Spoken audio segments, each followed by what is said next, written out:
அஸ்ஸலாமு அலைக்கும் ஃப்ரெண்ட்ஸ், எல்லோரும் எப்படி இருக்கீங்க? அல்ஹம்துலில்லாஹ் நாங்கள் எல்லோரும் நல்லாயிருக்கோம். நீங்களும் நல்லா இருப்பீங்கன்னு நினைக்கிறேன். நான் இன்றைக்கி வீடியோவில் என்ன செய்ய போகிறேன் அப்படின்னா, கோதுமை மாவு வச்சு நல்ல ஒரு ஹெல்த்தான ஸ்வீட் குழிப்பணியாரம் தான் ஃப்ரெண்ட்ஸ் செய்ய போகிறேன். செம்ம சூப்பரான டேஸ்ட்டில் இருந்துச்சு. குழந்தைங்கள்லேருந்து பெரியவங்க வரைக்கும் நல்லா சாப்பிட்லாங்க. வாங்க அதை இப்போ எப்படி செய்யலான்னு பார்க்கலாம். வீடியோக்குள்ளே போகிறதுக்கு முன்னாடி நம்ம சேனல் முட்டாதுக்கு தானே சப்ஸ்கிரைப் பண்ணிவிட்டு அப்படியே பக்கம் இருக்க பெல் ஐக்கானை கிளிக் பண்ணிவிடுங்க. அப்போ தான் நான் போடுற வீடியோ உங்களுக்கு உடனே வருங்க.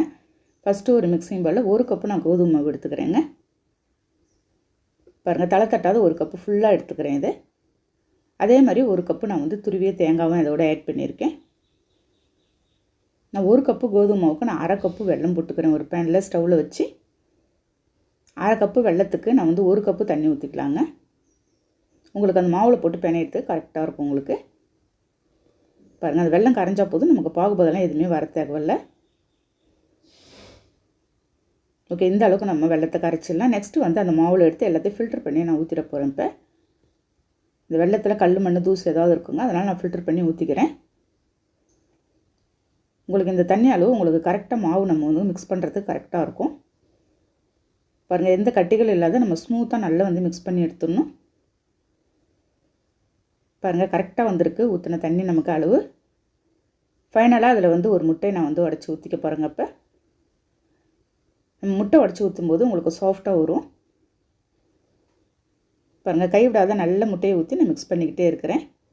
நல்ல ஸ்மூத்தான ஒரு கன்சிஸ்டன்சிக்கு வர வரைக்கும் நம்ம மிக்ஸ் பண்ணிக்கிட்டே இருக்கலாங்க. ஒரு 10 நிமிஷம் நல்லா மிக்ஸ் பண்ணி எடுத்துடணும். பாருங்கள், இந்த அளவுக்கு உங்களுக்கு ஸ்மூத்தாக இருக்கணும். நெக்ஸ்ட்டு ஸ்டவ்வில் குழிப்பணியாரம் பேன் வச்சுருக்கேங்க. இது நல்லா ஹீட் ஆனதும் நெய் எடுத்து நான் ஒரு 2-3 ஸ்பூன் நான் எடுத்து நெய்யை ஆட் பண்ணிடுறேன். அதோட நல்ல ஒரு ஹெல்த்தான ரெசிபியும் கூட ஃப்ரெண்ட்ஸ். நம்ம கோதுமை மாவில் செய்கிறோம். பிள்ளைங்களும் நல்ல ஸ்வீட்டாக இருக்கிறதுனால நல்லா விரும்பி சாப்பிட்ருவாங்க. ஒரு மீடியம் ஃப்ளேமில் வச்சு நான் எல்லாத்தையும் ஊற்றிடுங்க. அவ்வளோ தூரம் சாஃப்டாகவும் இருந்தது, செம்ம சூப்பரான டேஸ்ட்டில் இருந்துச்சுங்க. பாருங்கள், நம்ம மீடியம் ஃப்ளேமில் வச்சுட்டோம், கருகிடும் இல்லாட்டி. எல்லாத்தையும் ஆப்போசிட் சைடும் நான் திருப்பி போட்டுடுறேன். இந்த ஹாலிடேஸில் குழந்தைங்களுக்கு இந்த மாதிரி ஹெல்த்தான ஒரு ரெசிபி கூட செஞ்சு கொடுக்கலாங்க. பாருங்கள், ஆப்போசிட் சைடும் திருப்பி போட்டு நான் எல்லாத்தையும் எடுத்துடுறேங்க. சரியான ஒரு பதத்துக்கு நமக்கு வந்திருக்கு. ஓகே, எல்லாத்தையும் எடுத்துகிட்டு நெக்ஸ்ட்டு அதே மாதிரி இருக்கிறதையும் எல்லாத்தையும் எல்லாமாவும் செகண்ட் வச்சு நான் ஊற்றிட்டுருக்கிறேன்.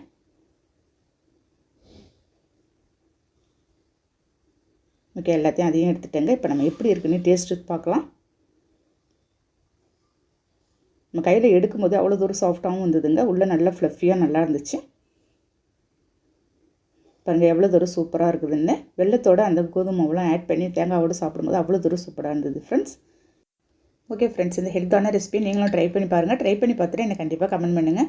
இந்த வீடியோ பிடிச்சிருந்தால் லைக் பண்ணிவிட்டு ஷேர் பண்ணுங்கள். மறக்காமல் சப்ஸ்கிரைப் பண்ணிவிடுங்க ஃப்ரெண்ட்ஸ். நெக்ஸ்ட் வீடியோவில் பார்க்கலாம். Okay friends, thank you, by.